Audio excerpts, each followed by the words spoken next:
Good morning வெஸ்டிஜியன்ஸ். நான் trainer மோகன் பேசுகிறேன்.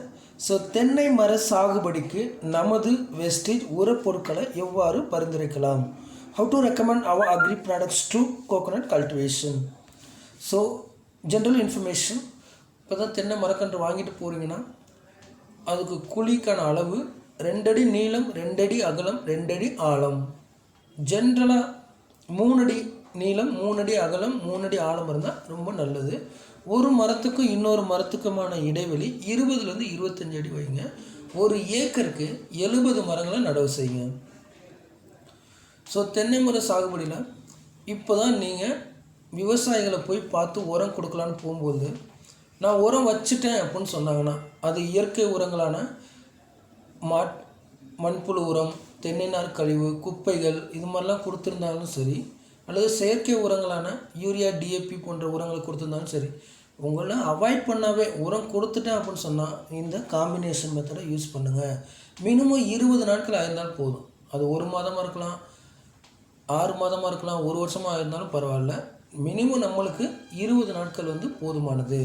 அப்போ நீங்கள் ஒரு மரத்துக்கு 5 ml 8 to 5 ml ஹுமிக் 2 லிட்டர் தண்ணியில் கலந்து, சின்ன கண்ணாக இருந்துச்சுன்னா அல்லது மரமாக இருந்துச்சுன்னா அந்த குழியில் தண்ணி நிரப்பிட்டு அல்லது ஈரப்பதமாக இருக்கும் பொழுது இந்த 2 லிட்டர் காம்பினேஷனை கொடுங்க.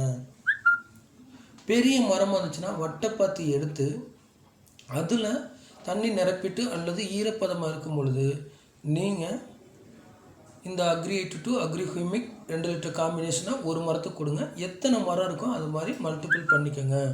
இது முதல்ல உங்களை உரம் வச்சுட்டேன்னு சொன்னாங்களோ அவங்கள ரீட்டைன் பண்ணுறதுக்கு. அதுக்கப்புறம் நம்ம எப்படி உரம் கொடுக்கணும்னு சொல்கிறேன், நம்ம பண்ணிக்கோங்க. ஸோ தென்னை மரக்கன்று நாட்டு ரகமாக இருக்கலாம், ஹைப்ரிடாக இருக்கலாம், நெட்டை குட்டையாக இருக்கலாம், குட்டை நெட்டையாக இருக்கலாம். நம்மளுக்கு எந்த வகையாக இருந்தாலும் நம்மளுக்கு தேவையானது 4 ஸ்டேஜஸ், 4 நிலைகள்: விதைக்கின்ற பருவம், வளர்கின்ற பருவம், பூ பூக்கும் தருவம், அறுவடைக்கான நேரம். ஸோ தென்னை மர சாகுபடியில் முதல் 2 பருவங்கள், விதைக்கின்ற பருவம், வளர்கின்ற பருவம். ஒரு தென்னை மரக்கன்று நட்டு வச்சு அது மரமாக வளர்கிற வரைக்குமே இந்த 2 நிலைகள். என்றைக்கு தென்னை மரத்துலேருந்து பாலை பாலையிலேருந்து குறும்பை, குறும்பையிலேருந்து இளநீர், இளநீர்லேருந்து தேங்காய் வருதோ அது 3ம் 4ஆம் நிலையும் சேர்த்து ஒரு நிலையை வச்சுக்கணும். அப்போ 4 நிலையை முதல் 2 தருணங்களை ஒரு நிலையாகவும், 3வது 4வது பருவத்தை ஒரு நிலையாகவும் வச்சுக்கோங்க. ஃபஸ்ட்டு இப்போ தான் தென்னை மரக்கன்று வளர்ந்து வருது அப்படின்னா அது வளர்கின்ற பருவத்தில் நம்ம கோல்டு கொடுக்கணும். அப்போது ஒரு மரத்துக்கு agri 8 to 5 ml, agri humic 5 ml, agri gold 5 gram 2 litre தண்ணியில் கலந்து ஒரு தென்னை மரத்துக்கு கொடுங்க. அந்த குழியில் தண்ணியை நிரப்பிட்டு அல்லது ஈரப்பதமாக இருக்கும்போது ஒரு தென்னை மரக்கன்று கொடுங்க. எத்தனை மரம் இருக்கோ அது மாதிரி மல்டிபிள் பண்ணிக்கோங்க. அடுத்து இப்போ தென்னை மரக்கன்று நல்லா வளர்ந்துருச்சு. இப்போ நீங்கள் பார்க்கும் பொழுது பெரிய மரமாக இருக்குது, அதாவது பாலை இருக்குது, பாலை வெடித்து அதில் குறும்பையிலேருந்து இளநீர், தேங்காயெல்லாம் இருக்குன்னா அது 3ஆம் 4ஆம் பருவம் உடைய மரம். அதுக்கு என்ன பண்ணணும்னா வட்டைப்பாத்தி எடுக்கணும்.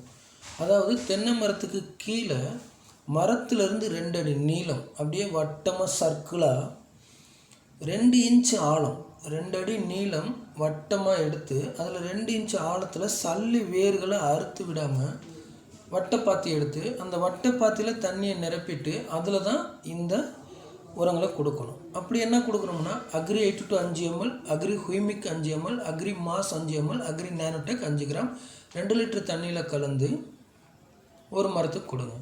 எத்தனை மரம் இருக்கோ அப்படி மல்டிபிள் பண்ணிக்கோங்க. இப்போ பாருங்கள், 10 மரம் இருக்குன்னா 10ஆல் பிரிக்கிறங்க. ஒரு மரத்துக்கு 2 லிட்டர், 10 மரத்துக்கு 20 லிட்டர், ஒரு மரத்துக்கு 5 ml, 10 மரத்துக்கு 50 ml. இப்போது 3வது 4வது பருவம் உடைய பெரிய மரம்னா ஒரு 10 மரம் இருக்குன்னா 20 லிட்டர் தண்ணி பெரிய பக்கெட்டில் 50 ml 8 to 50 ml ஹுமிக், 50 ml mass, 50 gram nanotech 20 litre தண்ணியில் நல்லா கலந்து அதை ஒவ்வொரு மரத்துக்கும் 2 லிட்டர் கொடுங்க. இப்போது எத்தனை நாளைக்கு ஒரு முறை கொடுக்கலாம்? ஆவரேஜாக என்ன பண்ணணும் அப்படின்னா வளர்கின்ற பருவத்தில் அல்லது 3வது 4வது பருவத்தில் ஃபஸ்ட் டைம் அவங்களுக்கு பண பிரச்சனை இல்லை, வாங்கக்கூடிய அஃபோர்டபுளாக இருக்காங்க, ஃபீஸிபிளாக இருக்காங்க அப்படின்னா 45 நாட்களுக்கு ஒரு முறை கொடுங்க. அப்போ இது மாதிரி 3 டைம்ஸ் 45 நாட்களுக்கு ஒரு முறை, 45 நாட்களுக்கு ஒரு முறை, 45 நாட்களுக்கு ஒரு முறை. அடுத்து 60 நாட்களுக்கு ஒரு முறையாக மாற்றணும். 3 டைம்ஸ் 60 நாட்களுக்கு ஒரு முறை, 60 நாட்களுக்கு ஒரு முறை, 60 நாட்களுக்கு ஒரு முறை. அடுத்து 90 நாட்களுக்கு ஒரு 3 டைம்ஸ் 90 நாட்களுக்கு ஒரு முறை, 90 நாட்களுக்கு ஒரு முறை, 90 நாட்களுக்கு ஒரு முறை. அடுத்து 6 மாதத்துக்கு ஒரு முறை. இப்படி கிராஜுவலாக நம்ம கொடுத்துக்கிட்டே இருக்கணும். சரிங்களா? ஸோ இது ஒரு மெத்தட்.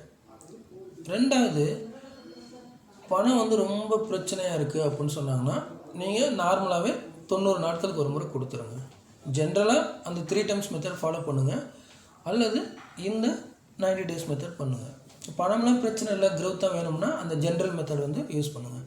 இப்போ இதில் ரொம்ப முக்கியமானது 3வது 4வது பருவத்தில் ஏன் மாசும் நேனோடெக்கும் ஒன்றா கொடுக்குறோம் அப்படின்னா, ஸோ தனித்தனியாக கொடுக்குறது நல்லது. என்னென்னா லேபர் காஸ்ட் வந்து அதிகமாகிடுது. அப்போ ஒரு விவசாயி வந்து ஃபீல் பண்ணுவாங்க 2 முறை உரம் வைக்கணுமா அப்படின்ட்டு.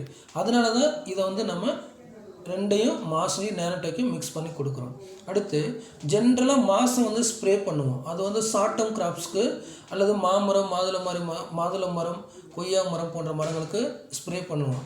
ஆனால் தென்னை மரத்துக்கு வந்து ஸ்ப்ரே பண்ண முடியாது, வேறு வழியாக தான் கொடுக்க முடியும். அதனால் வேறு வழியாக கொடுக்கறது ரொம்ப நல்லது. அடுத்து இந்த தென்னை மரத்துக்கு வந்து நம்ம ரொம்ப ரொம்ப ரொம்ப முக்கியமானது இந்த ரெக்கமெண்டேஷன் மெத்தடை ஒரு முறை பாருங்கள். யாருக்காக இருந்தாலும் நீங்கள் தென்னை மரத்துக்கு ரெக்கமெண்ட் பண்ண போகிறீங்கன்னா இந்த ரெக்கமெண்டேஷன் மெத்தடை நல்லா ஒரு முறை கேளுங்க.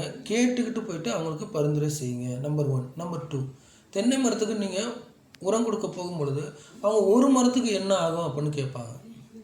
இப்போ ஒரு மரத்துக்கு என்ன ஆகும் அப்படின்னா நீங்கள் உடனே அவங்கள்ட்ட கேள்வி கேட்கணும். அந்த 8 விதமான கேள்விகளை கேட்கணும். எத்தனை ஏக்கர் வச்சுருக்கீங்க, எத்தனை மரங்கள் இருக்குது, என்ன உரம் கொடுக்குறீங்க, எப்படி தண்ணி பாய்ச்சுறீங்க, நீங்கள் கடைசியாக எப்போ உரம் வச்சிங்க, உரம் கொடுத்து எத்தனை நாட்கள் ஆகுது, ஒரு மரத்துக்கு எவ்வளோ செலவு செய்கிறீங்க, எத்தனை மாதத்துக்கு ஒரு முறை உரம் கொடுக்குறீங்க, இப்படின்னு டீட்டெயிலாக கலெக்ட் பண்ணிவிட்டு அவங்க ஒரு மரத்துக்கு எவ்வளோ செலவு பண்ணுறாங்களோ அதை விட குறைவாக வர்ற மாதிரி நீங்கள் பிளான் பண்ணி கொடுங்க. மேக்ஸிமம் 8 to 2 நம்ம ஆஃபரில் வர மாதிரி வாங்கி கொடுங்க. ஸோ இதெல்லாம் உங்களுக்கு ஒரு மரத்துக்கான விலை வந்து சொல்ல முடியுதான்னு பாருங்கள். அப்படி முடியலன்னா என்னை கன்சல்ட் பண்ணுங்கள், எத்தனை மரம் இருக்குது அப்படின்னு என்னை கன்சல்ட் பண்ணிட்டு நீங்கள் வந்து சொல்லுங்கள். ஸோ இந்த ரெக்கமெண்டேஷன் மெத்தடை மறுபடியும் கேளுங்க. உங்களுக்கு கண்டிப்பாக சக்ஸஸ் தான் வரும். ஸோ இதை ஃபாலோ பண்ணுங்கள். Wish you. தேங்க்யூ.